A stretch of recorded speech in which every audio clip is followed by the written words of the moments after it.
నిజంగా అండి, ఈరోజు ఒకప్పుడు మీడియా వాళ్ళు వెర్రవీగేవాళ్ళండి. ఏం చెప్పాలన్నా మేమే చెప్పాలి, ఏం వెలుగులోకి తేవాలన్నా మేమే తేవాలి అని ఒక పేపర్ మీడియా, ఒక ఎలక్ట్రానిక్ మీడియా, న్యూస్ ఛానల్ వాళ్ళు వెర్రవీగేవాళ్ళండి. కానీ దానికి మించిన మీడియా ఇప్పుడు వచ్చేసింది. ఏంటి తెలుసా?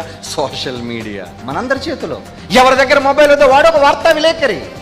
అది నిజమో కాదో తెలియదండి, ఎవడో ఒక వార్త పెట్టేస్తారంటే మొత్తం వైరల్ అయిపోతుంది. అది ఈరోజు ప్రజల మధ్య వైరల్ అవ్వడానికి ఉపయోగించే వార్తల కన్నా ప్రజలను మేల్కొల్పే వార్తలు ఎంతో చూడండి. ఫేస్బుక్లో ఎంతో మంది పిల్లలు మంచి మంచి మాటలు, దేవుని మాటలు పెడుతున్నారు. They are the real journalist.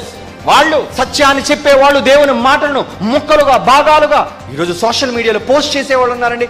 వాళ్ళండి నిజమైన వార్తా విలేకరులు. మరి నువ్వేం చేస్తున్నావు? పక్కింటి ఆవిడ ఏం చేస్తుంది, ఎదురింటి ఆవిడ ఏం చేస్తుంది, ఏమండి ఆ ఇంట్లో ఏం గొడవ జరుగుతుంది, ఈ ఇంట్లో ఏం గొడవ జరుగుతుంది, ఎందుకర్రా ఇవన్నీ? దీనివల్ల మీకు కలిసి వచ్చేది ఏమీ లేదు. మీరు నిజంగా దేవుని సంబంధించిన విలేకరులుగా ఈ ప్రపంచానికి ప్రకటించే ఒకనాడు ఉన్న ప్రవక్తలు ఎలాగైతే విలేకరులుగా పనిచేశారో, మీరు కూడా దేవుని కొరకు పని చేస్తే జీవవాక్యాన్ని చేతపట్టి లోకమందు సత్యాన్ని ప్రకటించండి. మీరేనరా విలేకరులు, నిజమైన విలేకరులు. ఆ బాధ్యత మీపై ఉంది. ఈరోజు ప్రపంచం వేసే ప్రతి తప్పుడు సమాచారాన్ని ఖండించి సత్యమైన వార్తను సోషల్ మీడియాలో పోస్ట్ చేయవలసింది మీరు.